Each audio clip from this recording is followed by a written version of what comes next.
ಭಾರತದ ಕೃಷಿ ಕ್ಷೇತ್ರದ ಮೇಲೆ ಟ್ರಂಪ್ ಕಣ್ಣು, ಹರಿದು ಬರುತ್ತಾ ಅಮೆರಿಕನ್ ಸರಕು, ಕುಸಿಯುತ್ತಾ ಭತ್ತ, ಕಬ್ಬು, ಹತ್ತಿ ಬೆಲೆ. ನಮಸ್ಕಾರ ಸ್ನೇಹಿತರೆ. ಟ್ಯಾರಿಫ್ ಅಥವಾ ವ್ಯಾಪಾರ ಸುಂಕದ ವಿಚಾರವಾಗಿ ಭಾರತದ ಕೊರಳಿನ ಮೇಲೆ ನಿಂತಿರೋ ಟ್ರಂಪ್ ಈಗ ಭಾರತದ ಕೃಷಿ ಕ್ಷೇತ್ರದ ಮೇಲೂ ಕೂಡ ಕಣ್ಣಿಟ್ಟಿದ್ದಾರೆ. ಇನ್ನು ಎಷ್ಟು ದಿನ ಕೃಷಿ ಕ್ಷೇತ್ರಕ್ಕೆ ಬಾಗಿಲು ಹಾಕೊಂಡಿರ್ತೀರಿ ಭಾರತೀಯರೇ? ಕೃಷಿ ಮಾರ್ಕೆಟ್ ಓಪನ್ ಮಾಡಿ ಅಮೆರಿಕನ್ ಕಂಪನಿಗಳಿಗೆ ವ್ಯಾಪಾರ ಮಾಡಕ್ ಬಿಡಿ ಅಂತ ಕೇಳ್ತಾ ಇದ್ದಾರೆ ಟ್ರಂಪ್. ಸ್ನೇಹಿತರೆ, ಭಾರತ ಆಹಾರ ಉತ್ಪಾದನೆಯಲ್ಲಿ ಸ್ವಾವಲಂಬಿ ಮಾತ್ರ ಅಲ್ಲ, ಈಗಲೂ ಕೋಟ್ಯಂತರ ಜನ ಕೃಷಿ ಮೇಲೆ ಡಿಪೆಂಡ್ ಆಗಿದ್ದಾರೆ. ದುಡ್ಡು ಜಾಸ್ತಿ ಮಾಡ್ತಿಲ್ಲ, ಎಲ್ಲೋ ದೊಡ್ಡ ದೊಡ್ಡ ರೈತರು ಬಿಟ್ಟರೆ ಸಣ್ಣ ಪುಟ್ಟ ರೈತರು ಪಾಪ ಅವ್ರು ಇಡೀ ವರ್ಷ ಇಡೀ ದುಡ್ದಿದ್ದು ಅಲ್ಲಿಗೆ ಆಗುತ್ತೆ, ಸ್ವಲ್ಪ ಉಳಿದ್ರೆ ಉಳಿತು. ಮಳೆ ಬೆಳೆ ಸರಿಯಾಗಿ ಸಪೋರ್ಟ್ ಮಾಡಿದ್ರೆ, ಮಳೆ ಬೆಳೆ ಬೆಲೆ ಎಲ್ಲವೂ ಸಪೋರ್ಟ್ ಮಾಡಿದ್ರೆ, ಇಲ್ಲಾಂದರೆ ಸಣ್ಣ ಪುಟ್ಟ ರೈತರದ್ದು ಬಹಳ ಕಷ್ಟ ಇದೆ ಜೀವನ. ಬಟ್ ಡಿಪೆಂಡೆನ್ಸಿ ಇದೆ, ಏನು ಮಾಡೋಕ್ಕಾಗಲ್ಲ ಅಂತ ಡಿಪೆಂಡ್ ಆಗಿದ್ದಾರೆ ಸಣ್ಣ ಪುಟ್ಟ ರೈತರು, ದೊಡ್ಡ ಪ್ರಮಾಣದ ಕೃಷಿ ಕಾರ್ಮಿಕರು, ಭೂರಹಿತ ಕಾರ್ಮಿಕರು ಕೂಡ. ಸೊ ಇಂಥ ಟೈಮ್ನಲ್ಲಿ ಕೃಷಿ ಓಪನ್ ಆಯಿತು ಅಂತ ಹೇಳಿದ್ರೆ, ಮಾರ್ಕೆಟ್ ಓಪನ್ ಅಪ್ ಆಯಿತು ಅಂತ ಹೇಳಿದ್ರೆ, ದೊಡ್ಡ ಪ್ರಮಾಣದಲ್ಲಿ ಕಾಂಪಿಟೇಷನ್ ಸೃಷ್ಟಿಯಾಗಿ ಭಾರತೀಯ ಬೆಳೆಗಳಿಗೆ ಬೇಡಿಕೆ ಇಲ್ಲದಂತೆ ಆಗುತ್ತಾ? ಕೋಟ್ಯಂತರ ರೈತರ ಸಂಪಾದನೆಗೆ ಹೊಡೆತ ಬೀಳುತ್ತಾ? ಈ ರೀತಿ ಪ್ರಶ್ನೆಗಳಿದೆ. ಸೊ ಭಾರತದ ಕೃಷಿಯನ್ನ ಜಗತ್ತಿಗೆ ಓಪನ್ ಮಾಡೋಕ್ಕೆ ಬರುತ್ತಾ? ಅಸಲಿಗೆ ಮಾರ್ಕೆಟ್ ಓಪನ್ ಅಪ್ ಮಾಡೋದು ಅಂದರೆ ಏನು? ಟ್ರಂಪ್ ಏನು ಕೇಳ್ತಿದ್ದಾರೆ? ಓಪನ್ ಮಾಡಿ ಅಂತ ಭಾರತೀಯರಿಗೆ ಏನು ಓಪನ್ ಮಾಡೋಕ್ಕೆ ಹೇಳ್ತಿದ್ದಾರೆ? ಇದರಿಂದ ಭಾರತದ ಮೇಲೆ ಏನು ಪರಿಣಾಮ ಆಗುತ್ತೆ? ಎಲ್ಲವನ್ನ ಈ ವರದಿಯಲ್ಲಿ ನೋಡ್ತಾ ಹೋಗೋಣ. ಕಡೆ ತನಕ ಮಿಸ್ ಮಾಡಿದೆ ನೋಡಿ. ಭಾರೀ ವ್ಯಾಪಾರ ಒಪ್ಪಂದಕ್ಕೆ ಕರೆ. ಸ್ನೇಹಿತರೆ, ಅಮೆರಿಕ ಭಾರತವನ್ನ ದೊಡ್ಡ ದ್ವಿಪಕ್ಷೀಯ ವ್ಯಾಪಾರ ಒಪ್ಪಂದದ ಮಾತುಕತೆಗೆ ಬನ್ನಿ ಅಂತ ಫೋರ್ಸ್ ಮಾಡ್ತಿದೆ. ಆಹ್ವಾನ ಕೊಡ್ತಿಲ್ಲ, ಒತ್ತಾಯ ಮಾಡ್ತಾ ಇದೆ. ಇದರಲ್ಲಿ ಏನು ಸಮಸ್ಯೆ? ವ್ಯಾಪಾರ ಜಾಸ್ತಿ ಆದರೆ ಒಳ್ಳೆಯದೇ ಅಲ್ವಾ? ವೈರಿ ಚೀನಾ ಜೊತೆಗೆ ಅಷ್ಟು ವ್ಯಾಪಾರ ಮಾಡೋದಕ್ಕಿಂತ ಇತ್ತೀಚೆಗೆ ಸ್ವಲ್ಪ ಫ್ರೆಂಡ್ ಆಗ್ಲಿಕ್ಕೆ ಬರ್ತಾ ಇರೋ ಅಮೆರಿಕದೊಂದಿಗೆ ವ್ಯಾಪಾರ ಮಾಡೋದು ವಾಸಿ ಅಲ್ವಾ ಅನ್ನೋ ಪ್ರಶ್ನೆ ನಿಮ್ಮಲ್ಲಿ ಕೆಲವರಿಗೆ ಬರ್ಬೋದು. ಆದರೆ ಅಮೆರಿಕ ತಾನು ಹಾಕೋ ಕಂಡೀಷನ್ ಅಡಿಯಲ್ಲಿ ವ್ಯಾಪಾರ ಮಾಡೋಕೆ ಕರೀತಾ ಇದೆ. ಸಾಮಾನ್ಯವಾಗಿ ದೊಡ್ಡ ವ್ಯಾಪಾರ ಒಪ್ಪಂದ ಅಂತ ಬಂದಾಗ ನಾವು ಆಸ್ಟ್ರೇಲಿಯಾ, ಜಪಾನ್, ದಕ್ಷಿಣ ಕೊರಿಯಾ, ಮಾರಿಷಸ್, ಆಸಿಯಾನ್ ರಾಷ್ಟ್ರಗಳು, UAE ಯೊಂದಿಗೆ ಮಾಡಿಕೊಂಡಿರೋ ಫ್ರೀ ಟ್ರೇಡ್ ಅಗ್ರಿಮೆಂಟ್ಸ್ ಏನಿದಾವೆ ಅವು ನೆನಪಾಗ್ತವೆ. ಈ ರಾಷ್ಟ್ರಗಳಿಗೆ ನಾವು ಕಳಿಸೋ ಸರಕುಗಳ ಮೇಲೆ ಸುಂಕ ಕಡಿಮೆ ಹಾಕಿರ್ತೀವಿ, ಅಲ್ಲಿಂದ ಭಾರತಕ್ಕೆ ಬರೋ ಸರಕುಗಳಿಗೆ ಸುಂಕ ಕಮ್ಮಿ ಇರುತ್ತೆ. ಆದರೆ ಸ್ನೇಹಿತರೆ ಗಮನಿಸಿ, ಈ ರಾಷ್ಟ್ರಗಳು ಭಾರತ ಅತಿ ಹೆಚ್ಚು ವ್ಯಾಪಾರ ಮಾಡುವ ರಾಷ್ಟ್ರಗಳಲ್ಲ. UAE ಮತ್ತು ಆಸಿಯಾನ್ ರಾಷ್ಟ್ರಗಳೊಂದಿಗೆ ನಾವು ಸ್ವಲ್ಪ ವ್ಯಾಪಾರ ಮಾಡ್ತಿದ್ದೇವೆ. ಆದರೆ UAE ಜೊತೆಗೆ ನಾವು ಏನು ಜಾಸ್ತಿ ವ್ಯಾಪಾರ ಮಾಡ್ತಿದ್ದೇವೆ? ತೈಲ ವ್ಯಾಪಾರ. ಆಸಿಯಾನ್ನಲ್ಲಿ 10 ರಾಷ್ಟ್ರಗಳಿರೋದ್ರಿಂದ ಒಂದೇ ದೇಶದೊಂದಿಗೆ ಅಷ್ಟು ವ್ಯಾಪಾರ ಮಾಡ್ತಾ ಇರೋದಲ್ಲ. ಸೊ ಭಾರತ ಜಾಸ್ತಿ ವ್ಯಾಪಾರ ಮಾಡೋದು ಅಮೆರಿಕ, ಚೈನಾ, ರಷ್ಯಾ, ಸೌದಿ ಮುಂತಾದ ರಾಷ್ಟ್ರಗಳೊಂದಿಗೆ. ಒಂದು ವೇಳೆ ಈ ದೇಶಗಳ ಜೊತೆ ಭಾರತ ಫ್ರೀ ಟ್ರೇಡ್ ಅಗ್ರಿಮೆಂಟ್ ಮಾಡ್ಕೊಳ್ತು ಅಥವಾ ಸರಕುಗಳಿಗೆ ಕಮ್ಮಿ ಸುಂಕ ಮಾಡ್ತು ಅಂತ ಇಟ್ಕೊಳ್ಳಿ, ಅವಾಗೇನಾಗುತ್ತೆ ಗೊತ್ತಾ? ಈಗ ಅಮೆರಿಕದಿಂದ 25,000 ಕೋಟಿ ರೂಪಾಯಿ ಮೌಲ್ಯದ ಸರಕು ಆಮದು ಮಾಡ್ತಿರೋ ಭಾರತೀಯ ವ್ಯಾಪಾರಿಗಳು ಮುಂದೆ 50,000 ಕೋಟಿ ರೂಪಾಯಿ ಮೌಲ್ಯದ ಸರಕನ್ನು ಆಮದು ಮಾಡ್ಬೋದು. ಪಾಸಿಬಿಲಿಟಿ ಇದ್ದೇ ಇರುತ್ತಲ್ವಾ? ನಮ್ಮ ಜನಕ್ಕೆ ಮೊದಲೇ ವಿದೇಶಿ ವಸ್ತುಗಳು ಅಂದರೆ ಸಿಕ್ಕಾಪಟ್ಟೆ ವ್ಯಾಮೋಹ. ಮೇಡ್ ಇನ್ ಡ್ಯಾಶ್ ಅಂತ ಇದ್ರೆ ಚೈನಾ ಒಂದು ಬಿಟ್ಟು ಬೇರೆ ಯಾವುದೇ ಕಂಟ್ರಿ ಹೆಸರಿದ್ರು ಕೂಡ ಅವು ಫಾರಿನಲ್ಲಿ ಆಗಿರೋದು ಅನ್ನೋ ಮೈಂಡ್ ಸೆಟ್ ನಮ್ಮ ಜನಕ್ಕೆ ತುಂಬ ಇವಾಗಲೂ ಇದೆ. ಅದರಲ್ಲೂ ಕೂಡ ರೇಟ್ ಕಮ್ಮಿ ಆಯಿತು ಅಂದರೆ ಸಾಗರೋಪಾದಿಯಲ್ಲಿ ಅಮೇರಿಕನ್ ಗೂಡ್ಸ್ ಭಾರತಕ್ಕೆ ಬಂದು ಬೀಳ್ಬೋದು, ಬೇರೆ ಯಾವುದೇ ಸರಕಾದರೂ ಪರವಾಗಿಲ್ಲ. ಆದರೆ ಅಮೆರಿಕ ಕೃಷಿ ಸೆಕ್ಟರ್ ಓಪನ್ ಮಾಡಿ ಅಂತ ಕೇಳ್ತಾ ಇದೆ, ಒತ್ತಾಯ ಮಾಡ್ತಾ ಇದೆ ಪದೇ. ಹಾಗಾದರೆ ಅದರ ಅರ್ಥ ಏನು?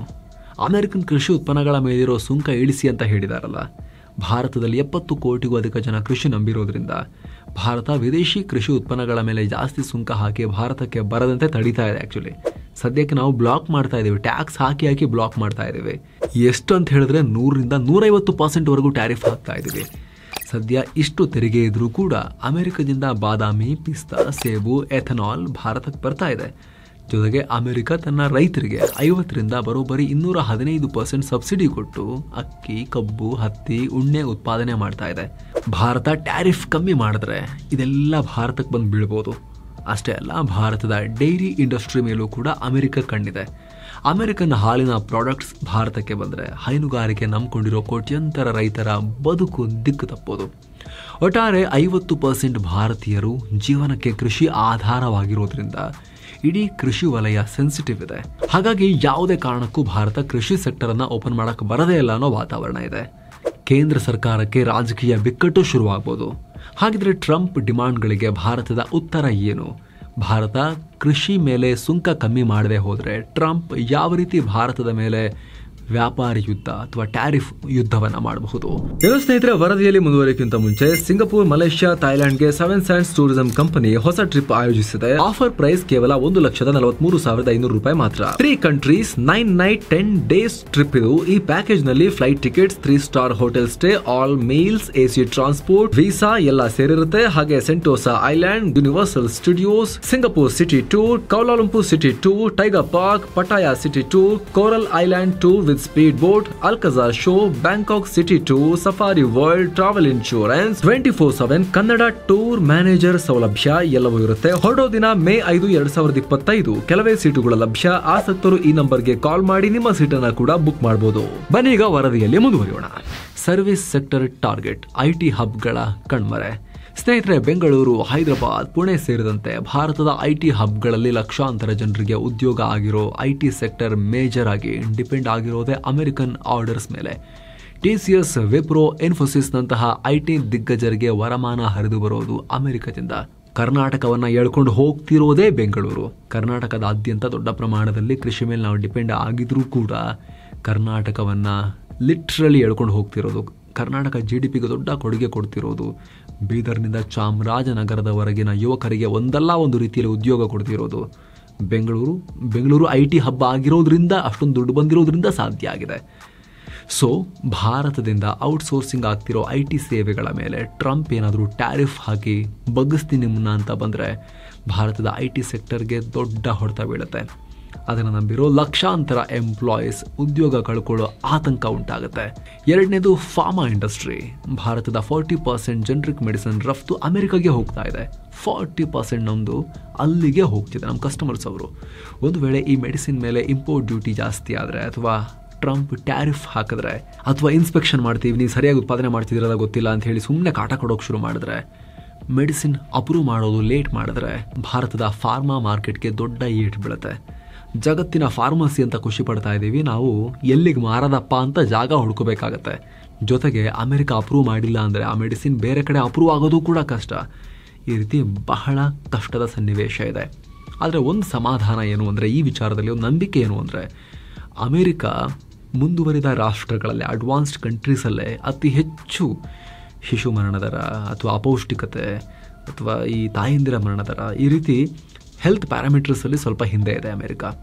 ನಮಗೆ ಕಂಪೇರ್ ಮಾಡಿದ್ರೆ ಅಲ್ಲ, ಅಭಿವೃದ್ಧಿಶೀಲ ರಾಷ್ಟ್ರಗಳಿಗೆ ಕಂಪೇರ್ ಮಾಡಿದ್ರೆ ಅಥವಾ ಬಡ ರಾಷ್ಟ್ರಗಳಿಗೆ ಕಂಪೇರ್ ಮಾಡಿದ್ರೆ ಅಲ್ಲ, ಡೆವಲಪ್ಡ್ ವರ್ಲ್ಡಲ್ಲಿ ಶ್ರೀಮಂತ ರಾಷ್ಟ್ರಗಳಲ್ಲೇ ಅಮೆರಿಕದ ಕಳಪೆ ಸಾಧನೆ ಇದೆ. ಹೆಲ್ತ್ ಕೇರ್ ಕಾಸ್ಟ್ ಸಿಕ್ಕಾಪಟ್ಟೆ ರೈಸ್ ಆಗ್ತಿದೆ ಅಮೆರಿಕದಲ್ಲಿ. ಅಂಥದ್ರಲ್ಲಿ ನಮ್ಮಷ್ಟು ಚೀಪಾಗಿ ಬೇರೆ ಯಾರೂ ಕೂಡ ಅವ್ರಿಗೆ ಕೊಡೋಕ್ಕೆ ಸಾಧ್ಯ ಇಲ್ಲ. ಚೀನಾ ಕೊಡ್ಬೋದೇನೋ, ಆದರೆ ಚೀನಾ ಜೊತೆಗೂ ಅವರು ಯುದ್ಧ ಮಾಡ್ತಿದ್ದಾರೆ, ವ್ಯಾಪಾರಿ ಯುದ್ಧ. ಇಂಥ ಟೈಮ್ನಲ್ಲಿ ಭಾರತ ಬಿಟ್ಟರೆ ಅವ್ರಿಗೆ ಬೇರೆ ಆಪ್ಷನ್ಸ್ ಇಲ್ಲ. ಇಲ್ಲಿಂದ ಬರೋ ಚೀಪ್ ಜನರಿಕ್ ಮೆಡಿಸಿನ್ ಮೇಲೆ ಗದಾ ಪ್ರಹಾರ ಮಾಡಿ ಅವುಗಳನ್ನು ಮಲಗಿಸಿಬಿಡ್ತೀವಿ, ಬರೆದಿರಂಗೆ ಮಾಡಿಬಿಡ್ತೀವಿ, ನಿಮಗೆ ಹಾಳು ಮಾಡ್ತೀವಿ ಅಂತ ಹೊರಟ್ರೆ ಅಮೆರಿಕದ ಒಳಗೂ ದೊಡ್ಡ ಪ್ರಮಾಣದಲ್ಲಿ ಜನರಿಗೂ ಕಷ್ಟ ಆಗ್ಬೋದು. ಹೆಲ್ತ್ ಕೇರ್ ಎಕ್ಸ್ಪೆನ್ಸಸ್ ಇನ್ನೂ ಆಕಾಶಕ್ಕೆ ಮುಟ್ಬೋದು ಅಮೆರಿಕದಲ್ಲಿ. ಹಾಗಾಗಿ ಈ ವಿಚಾರದಲ್ಲಿ ಫಾರ್ಮಾ ಒಂದು ಸೆಕ್ಟರ್ ಮೇಲೆ ಟ್ರಂಪ್ ಗದಾ ಪ್ರಹಾರ ಮಾಡಲಿಕ್ಕಿಲ್ಲ ಅನ್ನೋ ಒಂದು ಹೋಪ್ ಇದೆ ಅಷ್ಟೇ. ನೋಡ್ಬೇಕೇನಾಗುತ್ತೆ ಅಂತ. ಏನೋ ಅಮೆರಿಕದ ಫೋರ್ಡ್, ಜನರಲ್ ಮೋಟಾರ್ಸ್, ಟೆಸ್ಲಾ ಕಂಪನಿಗಳಿಗೆ ಭಾರತದಿಂದ ಆಟೋಮೊಬೈಲ್ ಕಾಂಪೊನೆಂಟ್ ಎಕ್ಸ್ಪೋರ್ಟ್ ಆಗ್ತವೆ. ಕನಿಷ್ಠ 30 ಭಾರತೀಯ ಆಟೋಮೊಬೈಲ್ ಪಾರ್ಟ್ ಮೇಕರ್ಗಳು ಟೆಸ್ಲಾಗೆ ಕಾಂಪೊನೆಂಟ್ ಕಳಿಸ್ತಾ ಇದ್ದಾರೆ. ವರ್ಷಕ್ಕೆ $1 ಬಿಲಿಯನ್ ಅಂದರೆ 8,700 ಕೋಟಿ ರೂಪಾಯಿಗಿಂತ ಜಾಸ್ತಿ ಮೌಲ್ಯದ ಆಟೋ ಪಾರ್ಟ್ಸ್ ಟೆಸ್ಲಾ ಒಂದಕ್ಕೆ ಹೋಗ್ತಾ ಇದೆ. ಸೊ ಟ್ರಂಪ್ ಹೈ ಟ್ಯಾರಿಫ್ ಹಾಕಿದ್ರೆ ಭಾರತದ automobile parts industry, auto ancillary industry ಸಂಕಷ್ಟಕ್ಕೆ ಸಿಕ್ಕಾಕೋಬೋದು. ಅಮೆರಿಕನ್ ಕಂಪನಿಗಳು ಮೆಕ್ಸಿಕೋ, ವಿಯೆಟ್ನಾಂ ಕಡೆಗೆ ಹೋಗ್ಬೋದು. ಅಷ್ಟೇ ಅಲ್ಲ, ಭಾರತದ EV ಬ್ಯಾಟರಿ ಸಪ್ಲೈ ಚೈನ್ಗೂ ಹೊಡೆತ ಬೀಳೋ ಸಾಧ್ಯತೆ ಇದೆ. ಮೊನ್ನೆಯಷ್ಟೇ ಟ್ರಂಪ್ ಅಮೆರಿಕದಲ್ಲಿ ತಯಾರಾಗೋ ಕಾರ್ಗಳನ್ನು ಟ್ಯಾಕ್ಸ್ ಫ್ರೀ ಮಾಡ್ತೀವಿ ಅಂತ ಹೇಳಿದ್ದಾರೆ. ಇದರಿಂದ ಭಾರತದ ಕಾರ್ ಮೇಕರ್ಗಳಿಗೆ ಹೊಡೆತ ಬೀಳ್ಬೋದು. ಹ್ಯುಂಡೈ ದೊಡ್ಡ ಪ್ರಮಾಣದಲ್ಲಿ ಭಾರತದಲ್ಲಿ ಕಾರ್ ತಯಾರಿಸಿ ವಿದೇಶಗಳಿಗೆ ಎಕ್ಸ್ಪೋರ್ಟ್ ಮಾಡ್ತಿದೆ.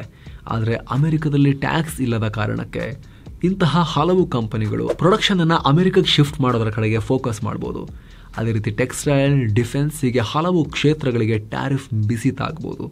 ಆದರೆ ಸದ್ಯಕ್ಕೆ ಅಷ್ಟೊಂದು ತಾರಕಕ್ಕೇರ್ತಿರೋ ಲಕ್ಷಣ ಕಾಣಿಸ್ತಾ ಇಲ್ಲ. ಎರಡೂ ಸರ್ಕಾರಗಳು ಮಾತುಕತೆಗೆ ಮುಂದಾಗಿರೋದು ಕಂಡು ಬರ್ತಾ ಇದೆ.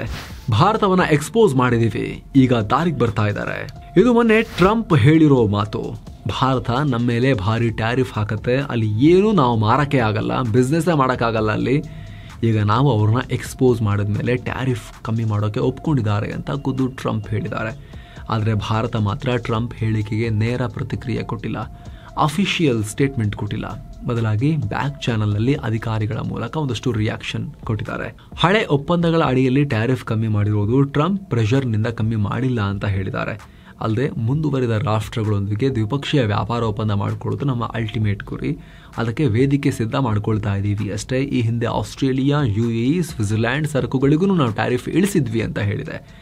ಇಲ್ಲಿ ಭಾರತ ಟ್ರಂಪ್ ಬೆದರಿಕೆಗೆ ಬಗ್ತೋ ಅಥವಾ ಸಹಜ ಪ್ರಕ್ರಿಯೆಯಂತೆ ಟ್ಯಾರಿಫ್ ಕಮ್ಮಿ ಮಾಡ್ತೋ, ಆದರೆ ಹಿಂಬದಿಯಲ್ಲಿ ಅಮೆರಿಕ ಮತ್ತು ಭಾರತದ ನಡುವೆ ಮಾತುಕತೆ ಮಾತ್ರ ನಡೀತಾ ಇದೆ. ಟ್ರಂಪ್ ಇಲ್ಲಿ ಮಾಧ್ಯಮಗಳ ಮುಂದೆ ಬಾಯಿಗೆ ಬಂದಂಗೆ ಮಾತನಾಡಿದ್ರು ಕೂಡ ಬ್ಯಾಕ್ ಚಾನಲ್ನಲ್ಲಿ ಅಮೆರಿಕದ ಅಧಿಕಾರಿಗಳು ಭಾರತ ಜೊತೆಗೆ ಎಂಗೇಜ್ ಆಗಿದ್ದಾರೆ. ಈಗ ಆಲ್ರೆಡಿ ಕೇಂದ್ರ ವಾಣಿಜ್ಯ ಮತ್ತು ಕೈಗಾರಿಕಾ ಮಂತ್ರಿ ಪಿಯೂಷ್ ಗೋಯಲ್ ಅಮೆರಿಕಗೆ ಹೋಗಿನೂ ಬಂದಿದ್ದಾರೆ. ಬೇರೆಲ್ಲ ರಾಷ್ಟ್ರಗಳಿಗಿಂತ ಸ್ವಲ್ಪ ಭಾರತ ಈ ಕೇಸನ್ನು ಡಿಫ್ರೆಂಟ್ ಆಗಿ ಹ್ಯಾಂಡಲ್ ಮಾಡ್ತಾ ಇದೆ. ಯಾಕಂದರೆ ಡಿಫ್ರೆಂಟ್ ಪ್ರೆಸಿಡೆಂಟ್ ಅಲ್ವಾ ಟ್ರಂಪು. ಹಾಗಾಗಿ ಫೆಬ್ರವರಿ 26ಕ್ಕೆ ಅಮೆರಿಕದ ಸಂಸತ್ತು ಜಮೈಸನ್ ಗ್ರೇರ್ ಅವ್ರನ್ನ ಅಮೆರಿಕದ ಟ್ರೇಡ್ ರೆಪ್ರೆಸೆಂಟೇಟಿವ್ ಆಗೋದಕ್ಕೆ ಒಪ್ಪಿಗೆ ಕೊಡ್ತು.